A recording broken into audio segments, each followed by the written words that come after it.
Bonjour tout le monde.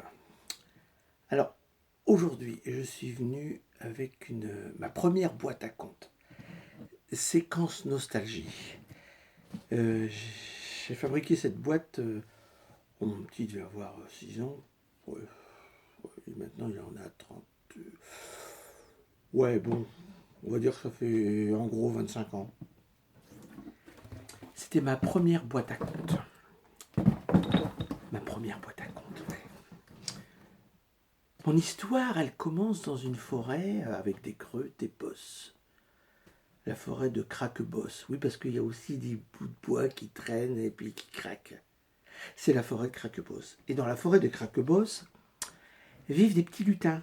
Oh, les petits lutins, ils sont tout petits, tout rikiki, tout mini. Ils sont pas plus grands que ça. Oui, oui, oui. C'est des petits personnages bien gentils. Oui, oui, oui. Ils se cachent un petit peu partout, sous une feuille, sous un caillou, dans la mousse. Et le roi des lutins, le chef des petits lutins, c'est le grand Lèche-le-Pot. Le grand Lèche-le-Pot parce que lui, il connaît le secret des fraises. Il connaît aussi le secret de la potion magique qui rend tout petit, tout rikiki, tout mini, tout gentil. Mais dans cette forêt, dans la forêt de Craquebosse, il y a aussi un autre personnage qui y habite. Oui. Celui-là, il n'est pas très gentil. Il est grand, fort et crache du feu. Et il s'appelle Allumette. Oui, on l'a appelé Allumette parce que dès qu'il a ouvert le bec, celui-là, il a craché ses flammes. Alors on l'a appelé Allumette. Allumette n'aime pas beaucoup les petits lutins. Non, non, non, non. Enfin, si, il les aime bien. Plutôt grillés, avec, avec un petit peu de mayonnaise et un petit peu de sel. C'est quoi l'apéritif? Et Allumette, quand il voit les petits lutins, il n'a qu'une seule envie, c'est cracher ses flammes pour pouvoir les croquer, les manger, les asticoter.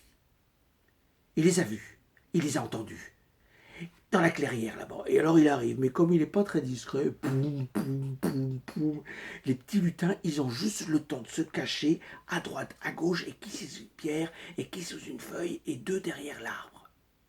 Deux derrière l'arbre, et puis il asticote, lui. Très grand lumette, nous sommes là. On lui cherche partout, il regarde, il regarde. Mais il les voit pas, ils sont tellement petits. Mais il continue à l'appeler, à l'asticoter. Dragon Allumette, nous sommes là. Ah, il les a entendus, oui, ils sont là, derrière l'arbre. Alors ils se pensent. Ouais. Eux, ils ont juste le temps de faire le tour, de se cacher derrière. Et puis, Dragon Allumette, nous sommes là. Il les retourne, il les voit. Et quand il les voit, qu'est-ce qu'il fait? Il ouvre les noix. Et là, il commence à cracher ses flammes. Mais au moment où il va cracher ses flammes, les petits lutins, ils prennent un petit seau d'eau chacun et hop, il est tout dégoulinant. Il est tout aspergé d'eau, il y en a partout. Alors là, ça met encore plus en colère. Il se gonfle, il se gonfle, il se gonfle. Il va pour cracher ses flammes.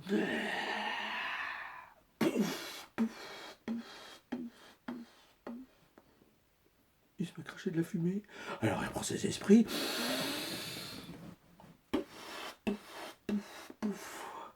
Le dragon allumette ne crache plus de la fumée. Il ne fait que cracher de la fumée. Et oui, forcément, les petits lutins, qu'est-ce qu'ils ont fait? Les petits lutins, donc ils ont vu, avant qu'il ouvre sa gueule comme ça, ils ont, et un, et deux, le saut en pleine figure, résultat, pouf, pouf. C'est ce qu'on fait quand on éteint un incendie. Et là, il commence à pleurer, à se lamenter. Ouais, je crache plus que de la fumée. Ouais, je crache plus que de la fumée. Et il appelle son amie, la sorcière Nécrochu, à son secours. Et il crie comme ça: Nécrochu, au secours! Nécrochu, au secours! Et elle, du fin fond de la forêt, qu'est-ce qu'elle entend? Chu, cours, chu, cours. Alors, Nécrochu, elle enfourche son balai et elle va au secours de son ami, le dragon allumette. Et voilà qui vole, et qui vole, et qui vole dans le ciel. Ah, les crochus, elle arrive, ouais. Et elle aime pas les petits lutins. Quand elle les voit, elle a envie de les attraper, de les croquer, elle aussi. Et elle, quand elle les voit tout partout, là, en train de gigoter, la seule idée qu'elle a en tête, c'est de les avaler, de les manger. Mais eux, ils s'accrochent, il s'accroche sa robe de sorcière et commence à grimper partout. Elle en a partout, partout, partout, partout, partout. Elle sait plus quoi faire. Elle est couverte de petits lutins, ce qui fait que... Ce qui fait que... Eh ben, elle finit par tomber en faisant un grand bruit d'arbre qui tombe dans la forêt.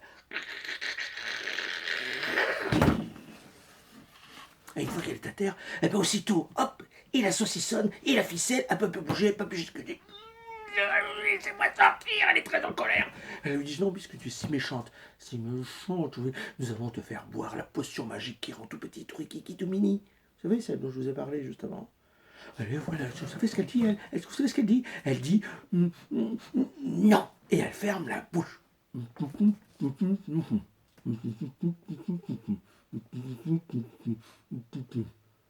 Bon, comment faire pour lui faire avaler la potion magique? Parce qu'elle...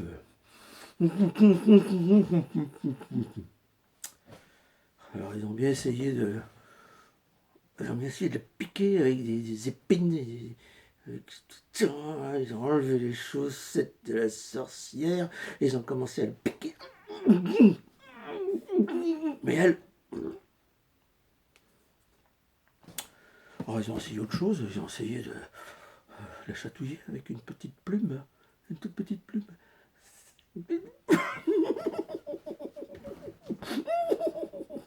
Mais non, la bouche toujours. Pas moyen qu'elle ouvre la bouche. Il faudrait... le grand lèche-le-pot, il a une idée. Moi, je dis que c'est une idée de génie, oui. Et même pour un petit lutin, c'est quand même une idée de génie. Puisque tu ne veux pas ouvrir la bouche, nez crochu, eh bien, nous allons te pincer le nez. Ah ben oui, c'est pas bête, ça. Hein. Mais elle avait un tellement gros nez que, alors, on lui a mis une pince sur son nez, deux pinces sur son nez, trois pinces sur son nez, quatre pinces sur son nez, oui. Et comme elle avait encore un très très gros nez, et vous pouvez essayer de chez vous de voir combien de temps vous pouvez tenir. Vous retenez votre respiration, puis vous vous pincez le nez, puis on voit combien de temps vous tenez. Alors, on peut essayer tous ensemble si vous voulez. Attention, alors, par exemple, on disait là.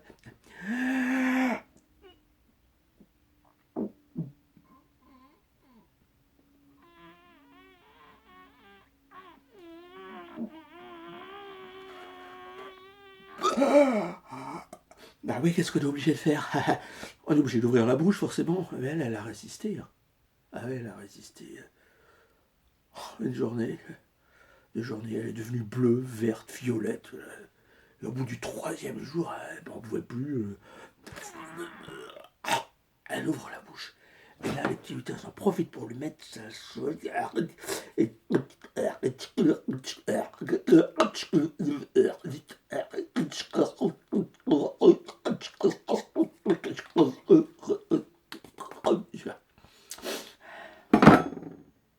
Elle les avait réussi.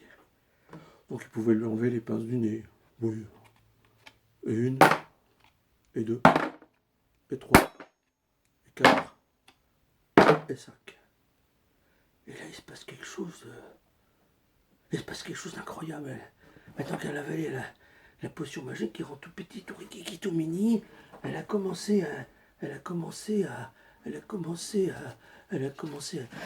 qui était aussi grande que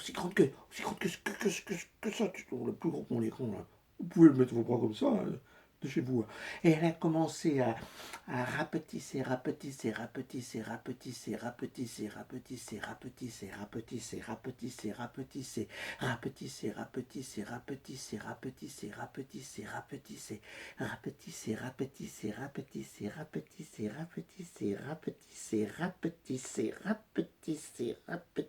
devenir petite, tellement petite. Ils l'ont attrapée. Et l'ont mise dans un bocal en verre avec un bouchon par-dessus et la ficelle tout autour. Ils ont accroché ça au plus grand arbre de la forêt pour servir d'exemple. À qui viendrait les embêter? Oui, plus personne ne viendrait les embêter. Non, c'est sûr. Et puis moi, en me promenant dans la forêt de Crackboss, j'ai trouvé un drôle de truc accroché dans un arbre. Je vais vous le montrer, c'est un peu particulier quand même. Hein. J'ai trouvé dans une espèce de bocal en verre. Eh oui, et j'ai trouvé la sorcière enfermée dedans. Et vous la voyez là, avec sa petite donnée. Elle est pas très contente. Hein. Et on la comprend, hein. Confinée qu'elle est. Ouais, mais bon, ça c'est une autre histoire. Je vous la raconterai plus tard. Allez, salut Mija.